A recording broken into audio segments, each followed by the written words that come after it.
at all like mine, you probably have some bananas that are going past their expiration date. If you do, stick them in the freezer, and then they're ready for you to make banana bread whenever you are. This is what they look like when they come out of the freezer.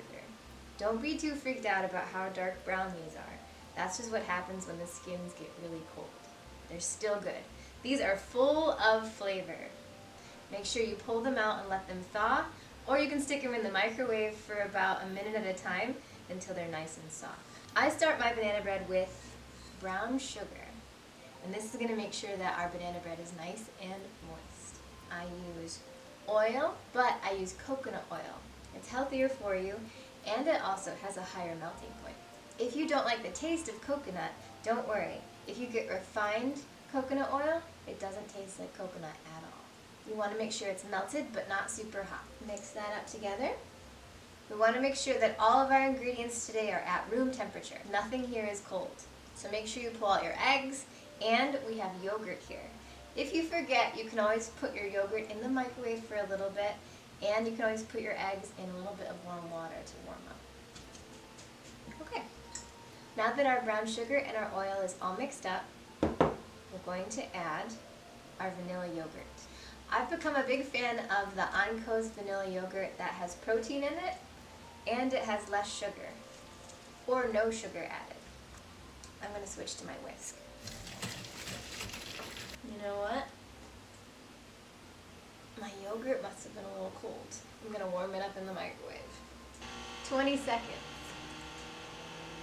Yep, that was perfect. Did you see that when the cold yogurt hit that melted coconut oil, it just seized right up and became super chunky? But here's a little trick. Stick it in the microwave, just for a little bit. Now that we have our sugar, oil, and yogurt together, we can start to mash our bananas. Now here's the fun part of removing these guys from their skin. You either love it or you hate it. I find it to be very satisfying, but also slightly disgusting at the same time. All you have to do, look away if you're uncomfortable. But they just slide right out.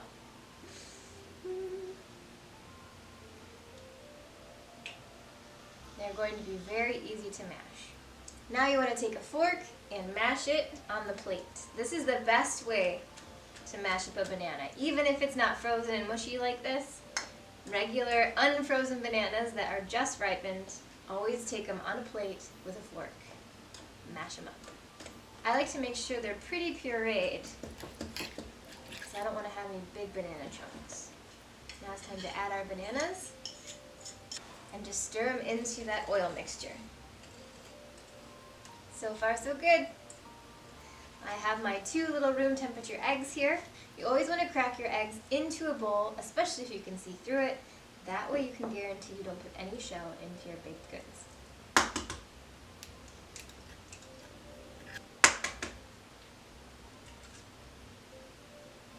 Cute. No shells. Dump them in. Go ahead and break up those yolks and give them a little whisk. Just stir these until you can't tell that there's any egg left. Have you ever had a muffin or a piece of bread that had a big hole in it? That's called tunneling, and that's because you overmixed your eggs. In a separate bowl, we have our all-purpose flour, baking soda, baking powder, and salt. And we want to give that a nice whisk. Break up any chunks, and to make sure all of our raising agents are equally distributed. And now we can dump that in. And gently whisk it in. I do like to use a whisk at this point just to make sure I don't have any chunks. Blub, blub, blub, blub, blub, blub, blub. We're all done with this guy. Now we'll bring our spatula back into play. Give it a good scrape and make sure you've got all the flour from the bottom and the sides mixed in. This is where you can add whatever you want to this. We're making chocolate chip banana bread, but if you want to put nuts, go ahead and do that. Now, I like walnuts, or if you want to put in raisins or cranberries, anything that you want, you can add it now. Today I actually have chocolate chunks.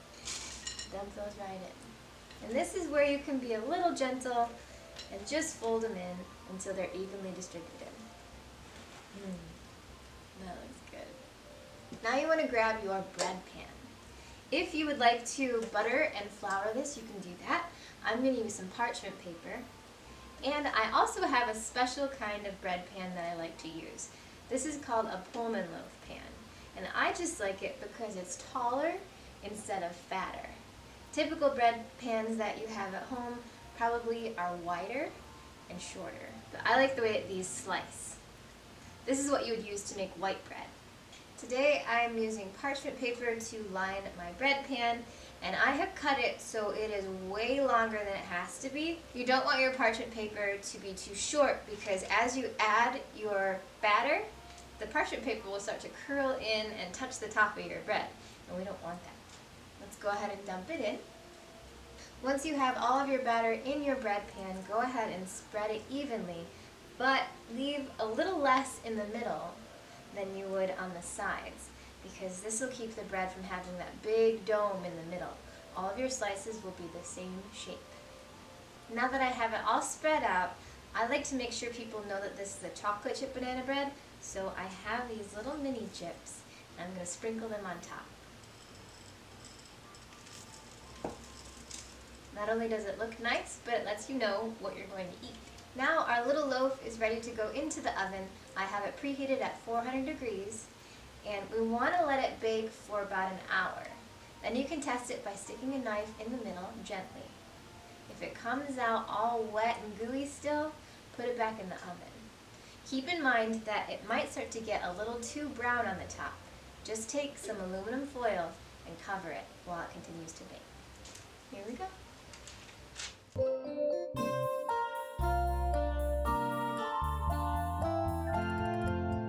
After about an hour, our banana bread is done, and I like to chill mine because I cut it.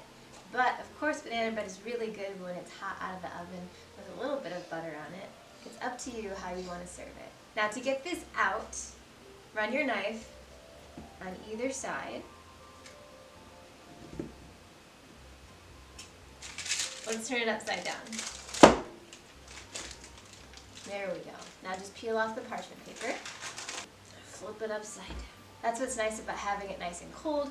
Now I can easily slice it and play with it. To serve, I cut off the ends, and those are snacks for me. Ooh, I can already see some big chocolate chunks. Ooh, look at that. Now I just cut them into 1-inch slices. Ooh, nice chocolate chunks. Alright, that's it for this bread. I hope you enjoyed it. I'll see you next month.